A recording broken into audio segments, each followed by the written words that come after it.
Good morning, everyone. I'm Sarah Hansen. I'm the Vice President for Student Life here at the University of Iowa, and I'm here with my colleague to share a little bit about the student experience that we have planned for this fall. I want to say a couple things before we get started. The first is that I recognize that this presentation is important to share our current plans, but also that we're in a rapidly changing landscape. And so what we share with you today may evolve. I think that's a good thing because it demonstrates and assures folks that we are constantly monitoring the situation, not just the prevalence of COVID-19, but also the most current science and knowledge base about how the virus actually works. So while these are our current plans, we will keep you up to date. The coronavirus site will always be up to date about our evolving responses. I also wanted to just say a lot of what you're going to hear us talk about today is the need to adhere to the guidance. And we often say that we're a part of a community, that the Hawkeye community is strong. And this is really a time I think we all need to think about what we mean when we say that we're a part of the Hawkeye community. It's frankly disappointing to wake up each morning and see stories from other universities about maybe a fraternity party or a gathering that students had where individuals congregated in groups without following the guidance. Most of the cases that we see, even in healthcare staff or among our athletic teams, are not from contact during work or practice. They're from social gatherings without protective practices outside of those practices or work. I would love to see our Hawkeye community, particularly our students, truly rise to the challenge of keeping each other safe so that we can be together on campus throughout the academic year. There are so many things right now that we can't control, but our individual actions to wear face coverings, wash our hands, and keep our distance are under our control, and I know we can do it. With that, I'm going to turn it over to my colleague, Angie Reams, to take it away. Good morning, everyone. I am Angie Reams. I serve as Associate Vice President and Dean of Students. We are so pleased you could join us today.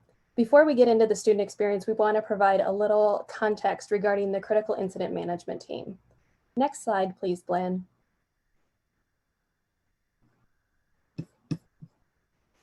As has been covered in the previous forums, the University of Iowa Steps Forward 2020 plan is guided by the Critical Incident Management Team, a group of individuals serving in leadership positions within the Incident Command System, ICS structure. ICS is a component of the National Incident Management System, NIMS, and is the recognized best practice. It is used in and out of academia per Homeland Security Presidential Directive 5. The UI team is convened in order to lead sections and fulfill specific disaster response roles within the Emergency Operations Center, EOC, in order to manage the incident. Sections include planning, operations, logistics, finance and administration, incident commanders, communications, and health and safety officers, to name a few. The EOC serves as a centralized coordination point both internally and externally in response to a disaster or emergency. The UI Critical Incident Management Team was appointed by President Harold. As Sarah shared earlier, we plan to discuss the student experience while acknowledging that things are still very fluid and subject to change as we continue to work with experts on campus to evaluate next steps. I'm going to turn it over to Sarah now to start the student experience. Thanks, Angie. Yes, so we're here to share with you some information specific to the student experience, and that student experience spans a lot of different areas. So you'll hear about how we'll be continuing to support students, what living and dining will look like on campus, more about how student organizations will continue to function, our cultural centers and some of the big gathering places that we have on campus, our rec facilities, as well as the Iowa Memorial Union. And Angie will share a little bit more about our expectations and how we will manage compliance with those expectations. As we've said and demonstrated, each member of our campus community, students, faculty, and staff, will be expected to wear a face covering in all university buildings, including classrooms. Additionally, members of our community must follow public health and university guidance about density of individuals, protective equipment, large gatherings, and social distancing. Next slide, please. Our campus offers many avenues for student support, including student health, University Counseling Service, Student Care and Assistance, Early Intervention Team, Rape Victim Advocacy Program, Student Disability Services, the Women's Resource and Action Center, and the Multicultural and International Student Support and Engagement Team, which we will discuss in more detail in a couple of slides. At this time, though, we want to share a little more about the options for support this fall. Student Health will continue to provide services for students online and in person as appropriate and necessary in order to meet the healthcare needs of students in accordance with university and public health guidance. Student Health will collaborate with Johnson County Public Health to assist with testing, contact tracing, and isolation of students diagnosed with or exposed to COVID-19. University Counseling Service will continue to provide services to students online and in person. UCS is working on its return to campus plan at this time and will implement social distancing for the office and counseling environment with no interruption to services. UCS will also provide group counseling. Group members will meet online via Zoom while UCS group facilitators guide the conversation. UCS offers many online resources which can be found on its website. Student Care and Assistance will continue to provide support, assistance, and respond to students who encounter a crisis or emergency situation. Student emergency funds, although limited, will also be available for fall semester. The UI Early Intervention Team will continue to coordinate care, support, and resource referrals for students who need additional support in and out of the classroom. RVAP, Student Disability Services, and RAC will all continue to provide services, programs, and support for students online and as appropriate in accordance with university and public health guidance, potentially in one-on-one and in-person settings. Next slide, Ben, please.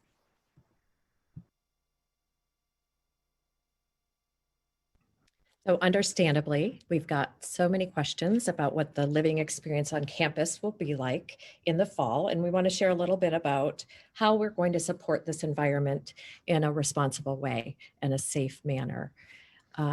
Our residence halls and dining facilities will be open. On-campus housing options will be available. We have decreased the density within the residence halls, so most students living on campus will be in a double occupancy room with just one roommate. We do have some single rooms, but they are limited. Our housing staff, our resident assistants, and on-campus students will need to work collaboratively to create an effective living and learning environment. Our RAs will be present and available to support students, and of course, RAs will be provided with appropriate protective equipment to support them in their jobs. Our common spaces, so thinking about lounges or the dining area, will specifically be reconfigured to follow the guidelines on limited gatherings, social distancing, and those sorts of protections.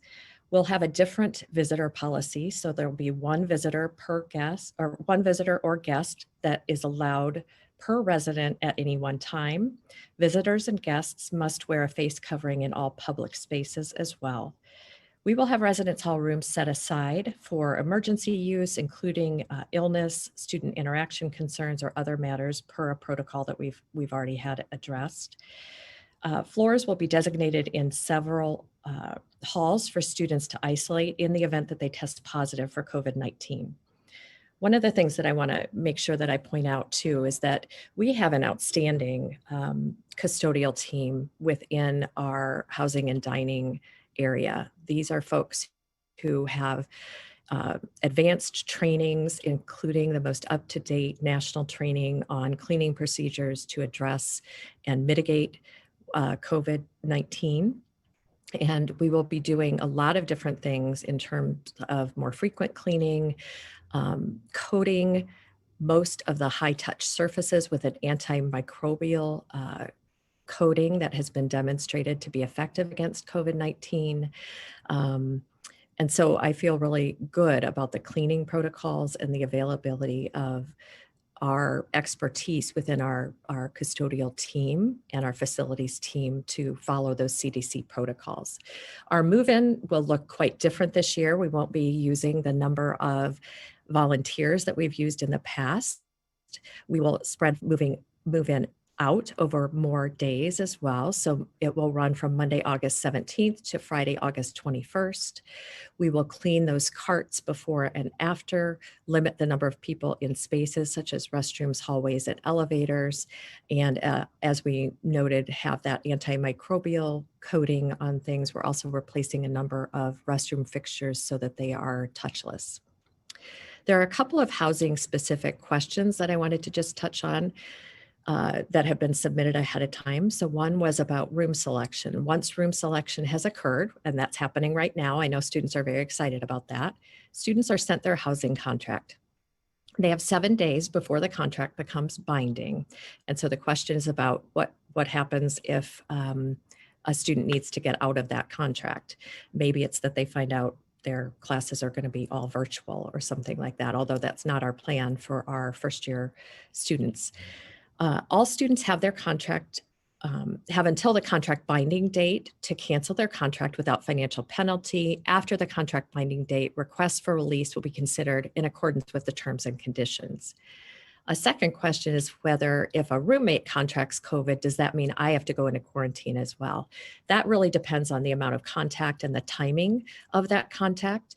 We have a great relationship, however, with our Johnson County Public Health folks who are in charge of the contact tracing processes, and they will reach out to you individually if you have to quarantine in terms of next steps. Also want folks to know and have families rest assured that we'll support students who need to be in quarantine during that time. Next slide, please. So let's talk a little bit about dining. Dining will look different this fall, and our dining team has already had a chance to pilot most of these changes because of the spring change. Fall will bring dine-in and takeout options, as well as a reservation system for space within the dining halls. We will have touchless payment, so there won't be any need to hand IDs back and forth. Our custodial practices, as I noted earlier, will follow the CDC guidance. We'll have self-screening of employees around the public health and university guidelines before they come to work. In marketplaces, we'll be moving tables to ensure 6 feet of separation, and we'll have no more than 6 chairs at a table. We will also be monitoring customer counts in the marketplaces and controlling those to prevent crowding. That's one of the reasons for the reservation system. All of the self-service food, salad bars, et cetera, has been discontinued, and menu items will be served to students upon request. We will be adding physical barriers to at least 6 vertical feet to minimize respiratory contact between staff and students. And of course, all of the signage and floor stickers that you're seeing widely used in other settings will be used to encourage social distancing, including for those who are awaiting marketplace entry. The online ordering system is being used as an alternative to dining in the marketplaces, and there'll be pickup locations for online orders that will be appropriately distanced from those folks who are waiting to enter the marketplaces.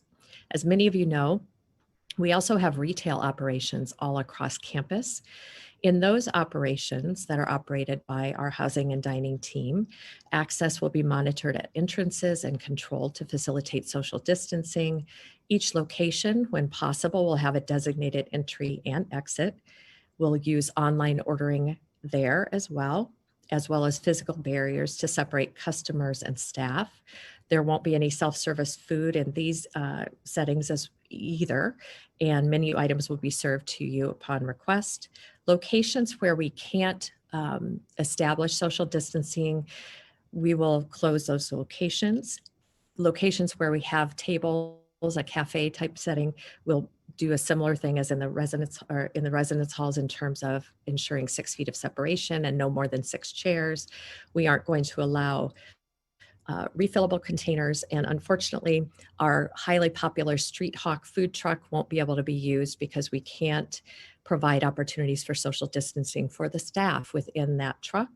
That's an incredibly popular dining option, so we hope to have that back once we are through this aspect of the virus. Next slide, please.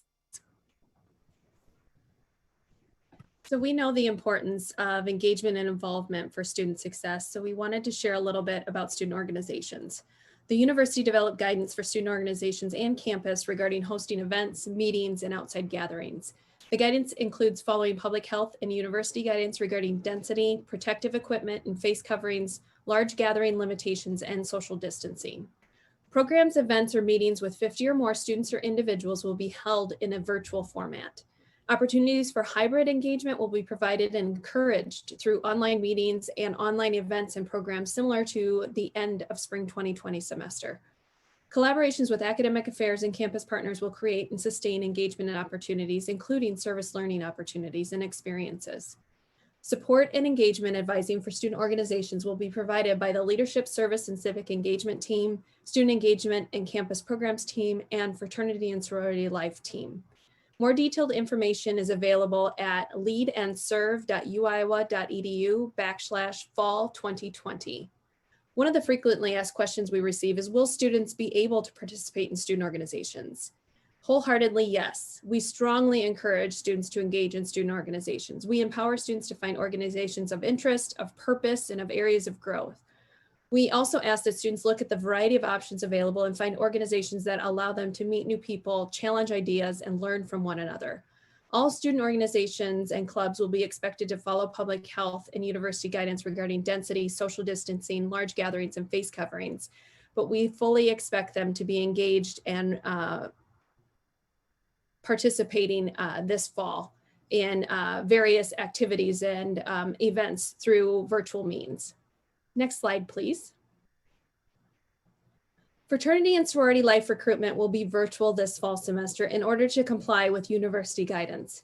Students will be encouraged to connect with chapters virtually, and our fraternity and sorority life councils and staff members will be providing options for students to remain engaged throughout the fall semester. Our fraternity and sorority homes are privately owned, similar to off-campus apartment buildings.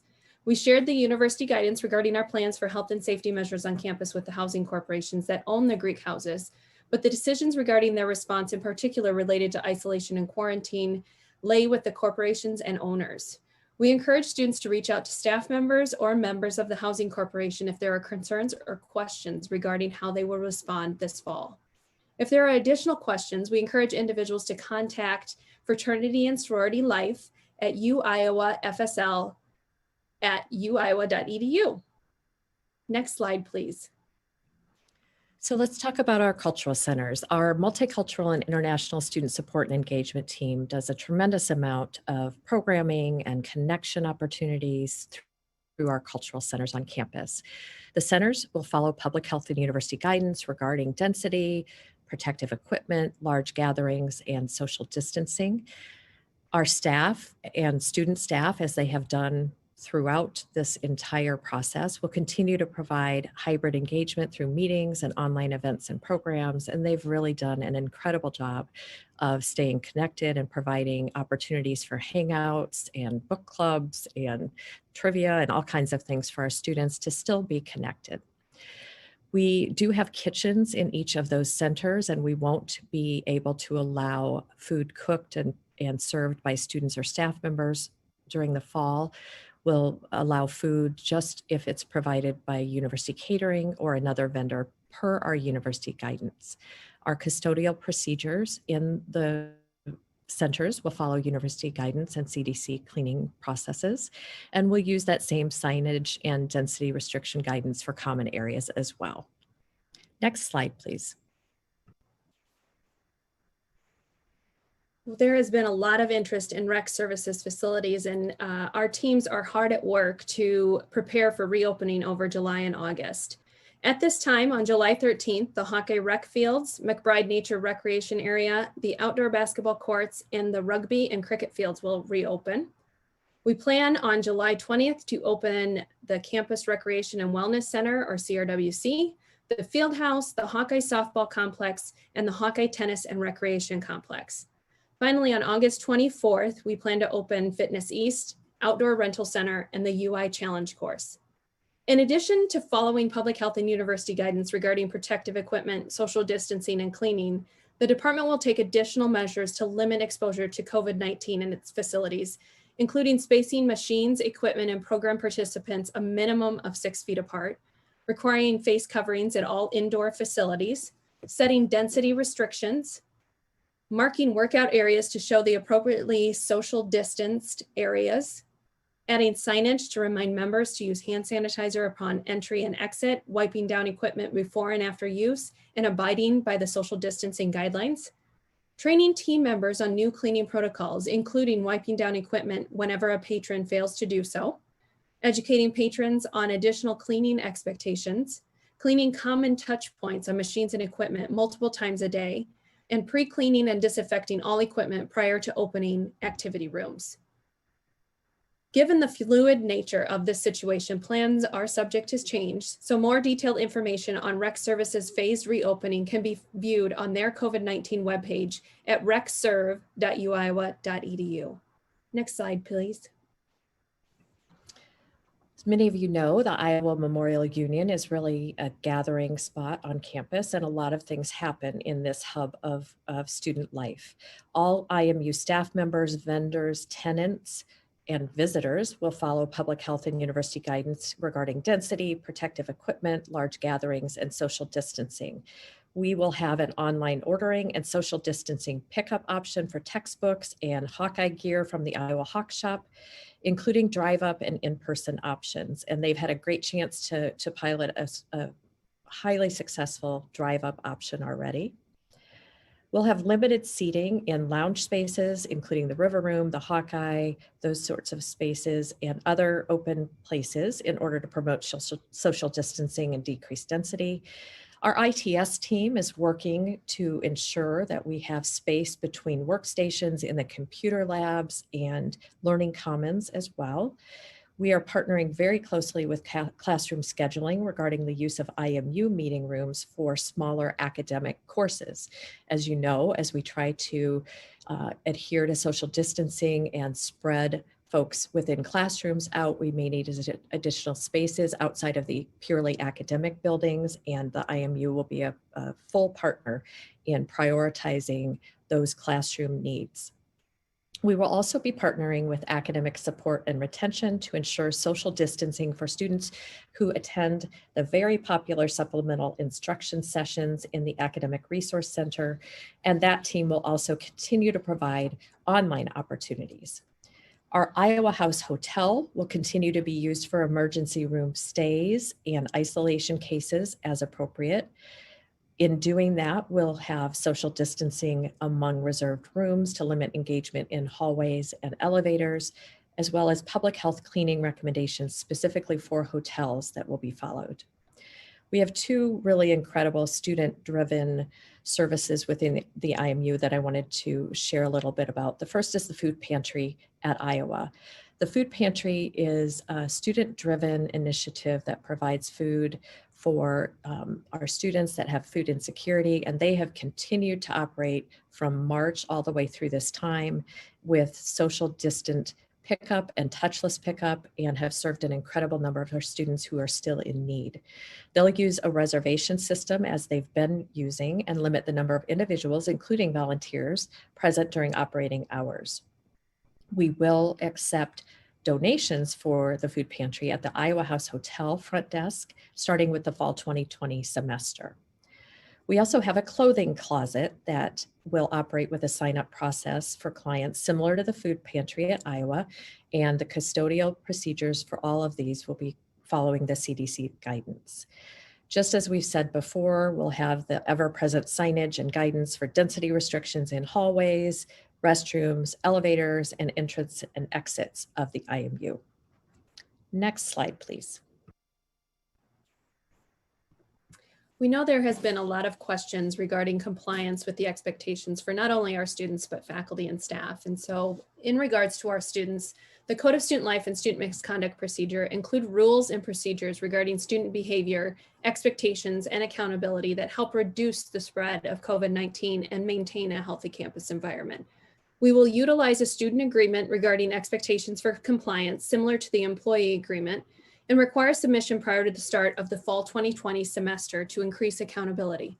This agreement will be delivered in combination with the training that will be provided to students starting in August. Accountability will be community-based. It is on all of us to create this culture. Individuals noticing violations of the procedure outlined in the student agreement should strive to be respectful to community members when communicating the expectation. Additionally, community members are expected to adhere to the guidance and expectations, and likewise be respectful to community members communicating their expectations and desires. Enforcement of the expectations will be achieved primarily through education, awareness, and providing support to those who attempt to fulfill the procedures required to return to campus. The university's primary goal is to achieve a voluntary compliance with COVID-19 related expectations by educating students, faculty, staff, and visitors about the expectations, requirements, and providing resources to students, faculty, staff, and visitors who seek assistance to abide with those procedures and expectations. We intend for enforcement to be a positive initial experience, highlighting a healthy campus culture and instilling a culture of peer-to-peer empowerment to remind campus of these expectations. Next slide, please.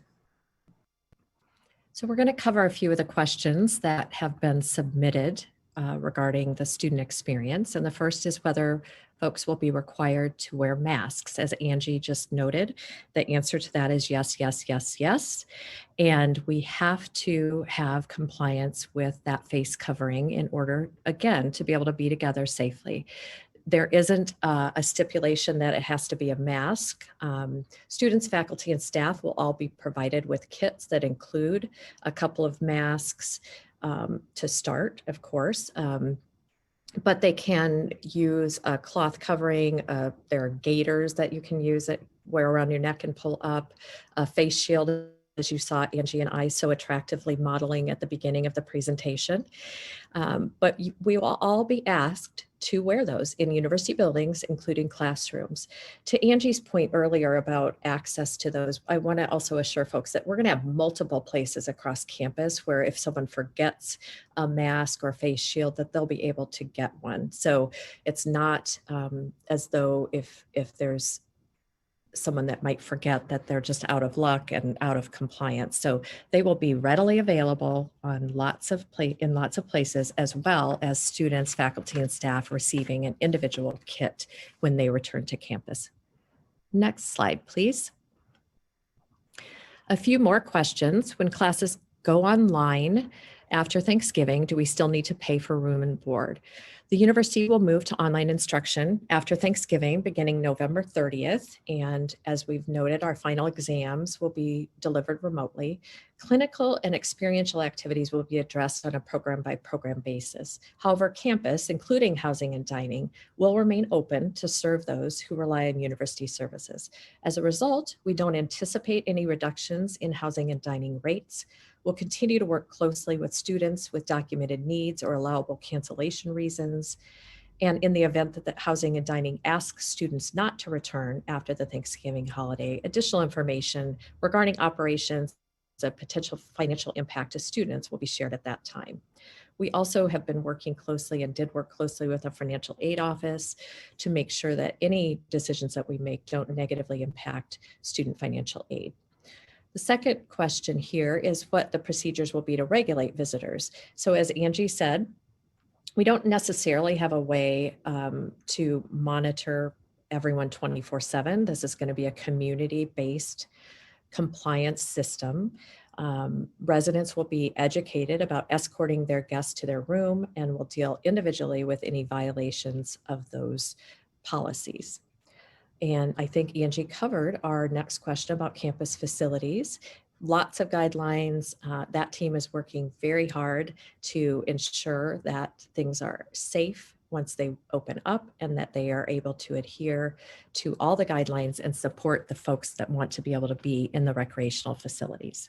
Next slide, please. So Sarah touched on a lot of the guidance and expectations that we will have in the dining places. But one of the questions we've had is how will dining marketplaces be able to adhere to the new guidelines? University dining is aligned with public health guidance and working diligently to continue to provide quality dining and food experiences across campus within the marketplaces, the food cafes, and the convenience stores. As Sarah shared earlier, all self-service food has been discontinued and menu items will be served to students upon request. Signage and stanchions will be used to provide traffic flow, and spaces will be reconfigured to support social distancing. And online ordering will be available, and pickup locations will be appropriately distanced. Another question that recently came up regarding housing and dining is, if my student gets sick, will they be checked on, and how will they receive meals?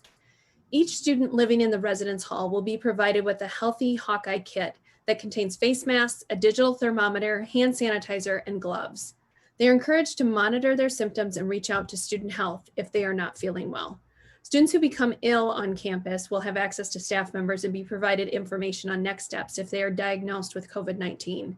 Included in that information will be instructions on how to move to a different room if needed, and or how to order meals for delivery while they're in isolation or quarantine. Virtual support will be provided to students based on best practices for decreasing the spread of COVID-19. Next slide, please. Another common question is about, if I learn that all my courses will be held online, will I be released from my housing contract? Students who learn that their courses will be held online will be supported by housing and dining on a case-by-case basis. In the event a student has a housing contract and wants to stay home because they learned that all their classes would be taught online, they may be released from their housing contract. The student should request a release in writing by submitting a form found on the housing.uiowa.edu website. The situation will be reviewed as an extenuating circumstance prior to move-in on a case-by-case basis. Next slide, please.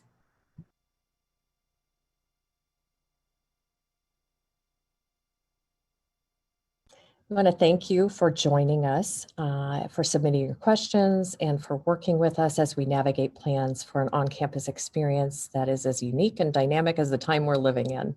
We look forward to welcoming students back to campus safely in August. As a reminder, additional information regarding the Steps Forward 2020 Fall Plan is available at coronavirus.uiowa.edu.